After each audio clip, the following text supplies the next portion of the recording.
ಸುಮಾರು 20 ಬಾರಿ ನಾನು ಮನವಿ ಮಾಡಿದ್ರು, ಇಲ್ಲಿವರೆಗೂ ಯಾವುದೇ ರೆಸ್ಪಾನ್ಸ್ ಇಲ್ಲ. ತಹಶೀಲ್ದಾರ್ಗಳು 6 ಜನ ಟ್ರಾನ್ಸ್ಫರ್ ಆಗಿದ್ದಾರೆ ಇಲ್ಲಿಂದ.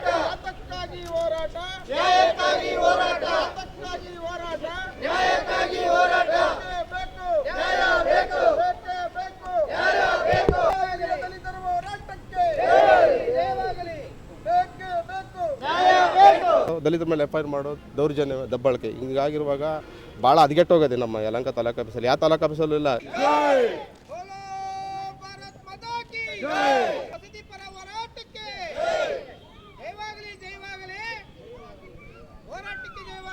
ಹೋರಾಟಗಾರರು ಇವತ್ತು ಪ್ರತಿಭಟನೆ ಅನ್ಕೊಂಡಿದ್ದಾರೆ, ಮನವಿ ಕೊಟ್ಟಿದ್ದಾರೆ, ನೀವು ತಗೊಂಡಿದ್ದೀರಾ, ಇವತ್ತು ಏನು ಹೇಳ್ತೀರಾ ಸರ್? ತಹಶೀಲ್ದಾರ್ ಗಮನಕ್ಕೆ ತಂದು ಏನಿದೆ ಜಿಲ್ಲಾಧಿಕಾರಿಗೆ ಕಳಿಸ್ತೀವಿ.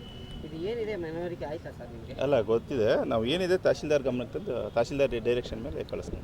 ಆದರೆ ನಾನು ಇವತ್ತು ತಿಳಿಪಡಿಸೋದು ಏನಂತಂದರೆ, ನಮ್ಮ ಕೋಳೆ ಬಸವ ಜನಾಂಗದ ಬಂದು ನಿಮಗೆ ಗೊತ್ತಿರೋ ಪ್ರಕಾರ, ನಮಗೆಲ್ಲ ಇಡೀ ಕರ್ನಾಟಕ ಗೊತ್ತಿರೋ ಪ್ರಕಾರ ಒಂದು ಸಣ್ಣ ಮಾಹಿತಿ ಕೊಡ್ತೀನಿ. ದಯವಿಟ್ಟು ಮಾಧ್ಯಮದವರು ನನಗೆ ಸಹಕರಿಸಬೇಕು. ಕೋಳೆ ಬಸವ ಜನಾಂಗ ಅಂದ್ರೆ ಒಬ್ಬ ಭಿಕ್ಷುಕಾರರು ಸರ್, ಭಿಕ್ಷಾ ಬೇಡಿ ಜೀವನ ಮಾಡೋವಂಥ ಜನ. ಅವ್ರುಗಳು ಎಷ್ಟು ಕೆಟ್ಟದಾಗಿ ಜೀವನ ಮಾಡ್ತಾಯಿದ್ದಾರೆ ಅಂದರೆ, ನೀವು ಒಂದು ಸಾರಿ ಬರ್ಬೋದು, ನಾನು ಬೇಕಾದ್ರೆ ವೀಡಿಯೋ ಕಳಿಸ್ತೀನಿ ನಿಮಗೆ ನೋಡಿ. ಅವರು ಕೆರೆ ಸುಮಾರು ಅದು ಕೆರೆ ಆಗಿದೆ, ಕೆರೆನ ಆಲ್ರೆಡಿ ಒತ್ತುವರಿ ಮಾಡಿಬಿಟ್ಟಿದ್ರು ಜನ. ಅದನ್ನು ಬಾಡಿಗೆ ಕೊಟ್ಟವ್ರೆ, ನೀರಿಲ್ಲ, ಕರೆಂಟ್ ಇಲ್ಲ, ಶೌಚಾಲಯ ಇಲ್ಲ, ಏನಂದರೆ ಏನೂ ಇಲ್ಲದೆ ಅವ್ರು ಪರದಾಟ ಅಷ್ಟಿಷ್ಟಲ್ಲ. ನಾನು ಈಗ ಹೊಸ್ದಾಗಿ ಮಾಡ್ತಾರಲ್ಲ 2019, ಇವತ್ತು 7ನೇ ವರ್ಷ ಇದು ಮನವಿ ನಾನು ಮಾಡ್ತಾ ಇರೋದು. ಸುಮಾರು 20 ಬಾರಿ ನಾನು ಮನವಿ ಮಾಡಿದ್ರು, ಇಲ್ಲಿವರೆಗೂ ಯಾವುದೇ ರೆಸ್ಪಾನ್ಸ್ ಇಲ್ಲ.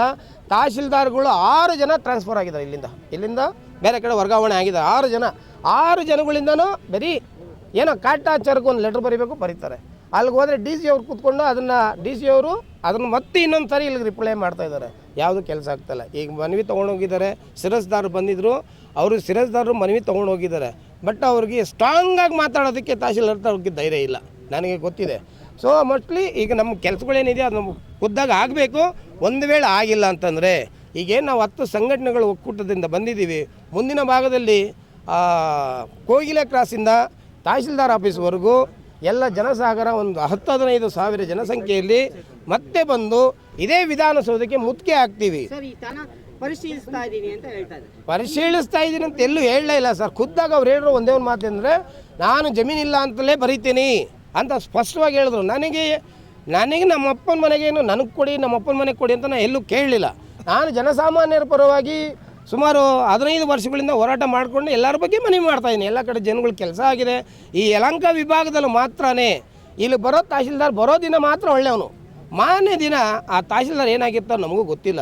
ಆ ಮನುಷ್ಯ ಭಾರಿ ವಿಳಂಬಕ್ಕೆ ಬಂದುಬಿಡ್ತಾರೆ, ಮತ್ತು ನೆಗ್ಲೆಕ್ಟ್ ಮಾಡ್ತಾರೆ.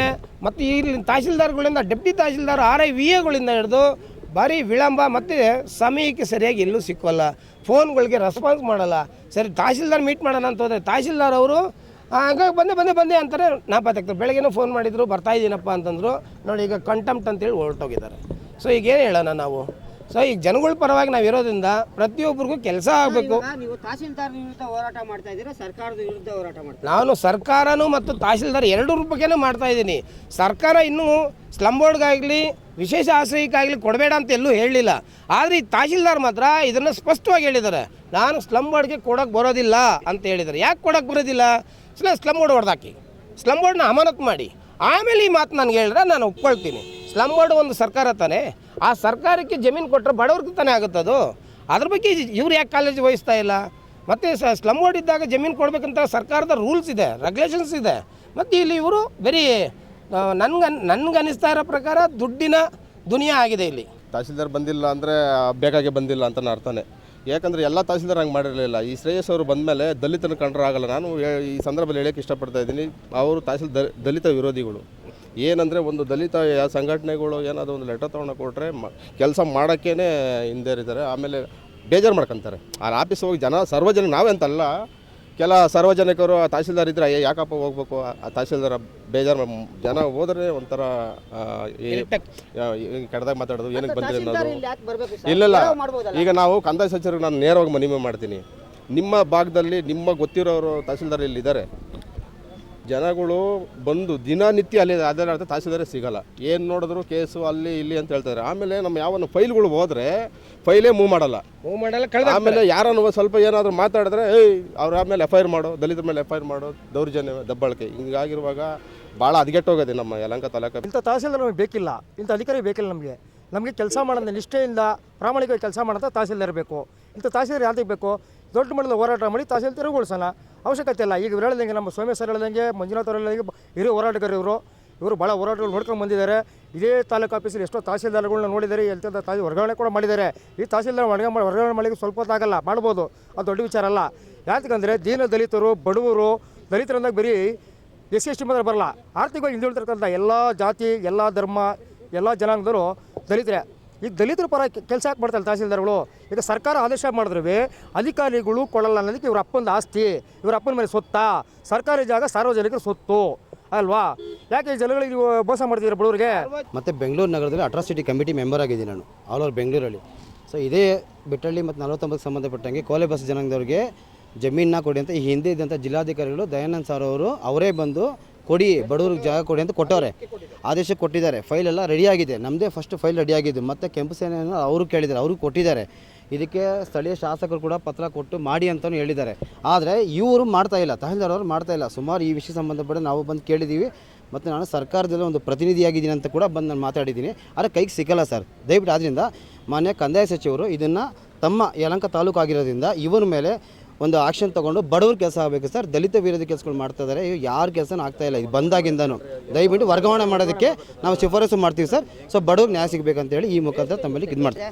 ನಮ್ಗೆ ಜಾಗ ಬೇಕಾಗಿದೆ ಸರ್, ನಮ್ಗೆ ನೀರಿಲ್ಲ, ಕರೆಂಟ್ ಇಲ್ಲ, ಏನಿಲ್ಲ, ಮಕ್ಕಳಿಗೆ ಓದೋಕ್ಕಿಲ್ಲ, ಏನು ವ್ಯವಸ್ಥೆನೇ ಇಲ್ಲ. ನಮಗೆ ಅಂಥ ಜಾಗದಲ್ಲಿ ಹಾಕಿದ್ದಾರೆ, ನಮ್ಮನ್ನು ತಗೊಂಡೋಗಿ ಅಂಥ ಜಾಗದಲ್ಲಿ ಇದ್ದೀವಿ. ನಾವು ಎಷ್ಟು ದಿನ ಅಂತ ಹೋರಾಟ ಮಾಡೋಕ್ಕಾಗುತ್ತೆ ಹೇಳಿ? ನಮಗೂ ಚಿಕ್ಕ ಮಕ್ಕಳಿದ್ದಾವೆ, ಹಾವು ಚೇಳು ಎಲ್ಲನೂ ಬರ್ತೈತೆ, ಮಳೆ ಬರ್ತೈತೆ. ನಿನ್ನೆ ಮಳೆ ಬಂದು ಜೋಪಡಿ ಎಲ್ಲ ಸೋರಾಗಿದೆ, ನಾವೇನು ಮಾಡ್ಬೇಕು ಅದಕ್ಕೆ? ಸರ್ಕಾರ ಯಾವಾಗಲೂ ಸ್ಪಂದಿಲ್ಲ. 15 ವರ್ಷದಿಂದ ಹಿಂಗೆ ಇದ್ದೀವಿ ನಾವು, ಯಾವತ್ತೂ ಬರೀ ಹೋರಾಟನೇ ಆಗಿರೋದು ನಮ್ಮದು. ಯಾವುದು ಇಂದು ತನಕ ನಮಗೆ ನ್ಯಾಯ ಸಿಕ್ಕಿಲ್ಲ. ಈಗ ಈ ಸರ್ಕಾರ ಬಂದಿದೆ ನಮ್ಮಿಂದನೇ, ದಲಿತರು ಮತ್ತು ಅಲ್ಪಸಂಖ್ಯಾತ ಓಟಿಂದ ಸರ್ಕಾರ ಬಂತು. ಈ ಸರ್ಕಾರ ಅಡಿಯಲ್ಲಿ ಕೆಲಸ ಮಾಡ್ತಕ್ಕಂಥ ತಹಶೀಲ್ದಾರು ಅಪ್ಸ್ಟ್ಯಾಂಡಿಂಗ್, ನಮಗೆ ಕಾಲಾವಕಾಶ ಕೊಡ್ತಾಯಿಲ್ಲ. ಈ ಕೋಲು ಬಸವಣ್ಣ ಕಾರ್ಯಕ್ರಮ ವಿಚಾರದ ಬಗ್ಗೆ ಸುಮಾರು ಹಲವಾರು ವರ್ಷಗಳಿಂದ ಫೈಟ್ ಮಾಡ್ತಾನೆ ಇದ್ದೀವಿ. ಇಂಟಿಮೇಷನ್ ಕೊಟ್ಟಾಯಿತು, ಅವನ್ನೆಲ್ಲ AC ರೂಮಲ್ಲಿ ಕೂತ್ಕೊಳ್ತಾರೆ, ಎಲ್ಲ ಕೂತ್ಕೊಳ್ಳೋದು. ಈಗ ದಡಿ ಅಂದ ತಕ್ಷಣ ಎಸ್ಕೇಪ್ ಆಗಿತ್ತು. ಈಗ ಇವ್ರು ಡೆಪ್ಯೂಟಿ ತಹಶೀಲ್ದಾರ್ ಯಾರೋ ಬಂದು ಮನವಿ ತೊಗೊಳ್ತಾರೆ, ಆಟಕ್ಕುಂಟು ಲೆಕ್ಕಕ್ಕಿಲ್ಲ. ಇದು ಎಷ್ಟು ಮಟ್ಟಿಗೆ ನ್ಯಾಯ ಅಂತ ನಾನು ದೇವರ ತಹಶೀಲ್ದಾರ್ ಕೇಳಿದೆ. ನಿನ್ನೆ 8 ಗಂಟೆಗೆ ಫೋನ್ ಮಾಡಿದ್ವಿ ತಹಶೀಲ್ದಾರ್ಗೆ, ನನ್ನ ಮೊಬೈಲಿಂದ ಫೋನ್ ಪಿಕ್ ಮಾಡ್ತಾಯಿಲ್ಲ. ಮತ್ತು ಸರ್ಕಾರಾಧಿಕಾರಿಗಳು ಹಿಂಗೆ ಜನಗಳನ್ನ ನಿರ್ಲಕ್ಷ್ಯ ಮಾಡೋದು ಎಷ್ಟು ಮಟ್ಟಿಗೆ ತಪ್ಪಿದೆ? ನಮ್ಮ ಮಂಜೂರು ಹೇಳ್ದಂಗೆ ಕಟ್ಟುನಿಟ್ಟಾಗಿ ಕೆಲಸ ಮಾಡಿದ್ರೆ ಮಾಡು, ಇಲ್ಲ ನಿನ್ನ ತೆರವುಗೊಳಿಸ್ಬೇಕಾಗುತ್ತೆ ಯಲಹಂಕದಿಂದ. ನಾವು ತೆರವುಗೊಳಿಸಿ ಯಾವತ್ತು ನಾವು ಹೋರಾಟದಿಂದ ಎಲ್ಲ ಸೌಲಭ್ಯಗಳು ಪಡಿತಾ ಇದ್ದೀವಿ. ಇವತ್ತು ಒಂದು ಸಂಘಟನೆಯಲ್ಲಿ ಸೇರಿ, ನಾಳೆ 100 ಸಂಘಟನೆಗಳು ಸೇರಿ 10,000-20,000 ಜನ ಸೇರ್ತೀವಿ ನಾವು. ಸರ್, ಇವತ್ತು ಪತ್ರಕರ್ತರು ಒಬ್ಬರು ತಹಸೀಲ್ದಾರ್ಗೆ ಫೋನ್ ಮಾಡ್ತಾರೆ, ಕೇಳ್ತಾರೆ, ಸರ್ ಇಷ್ಟೆಲ್ಲ ಹೋರಾಟಗಳು ಮಾಡ್ತಾ ಇದ್ದಾರೆ, ಬಡವರು ನೀಡಿದ್ದಾರೆ ಜಮೀನು, ಆದರೆ ನೀವು ಯಾಕೆ ವಿಳಂಬ ಮಾಡ್ತಾ ಇದ್ದೀರಾ ಅಂತ ಕೇಳಿದ್ರೆ ಏನು ಹೇಳ್ತಾರೆ ಪತ್ರಕರ್ತರಿಗೆ?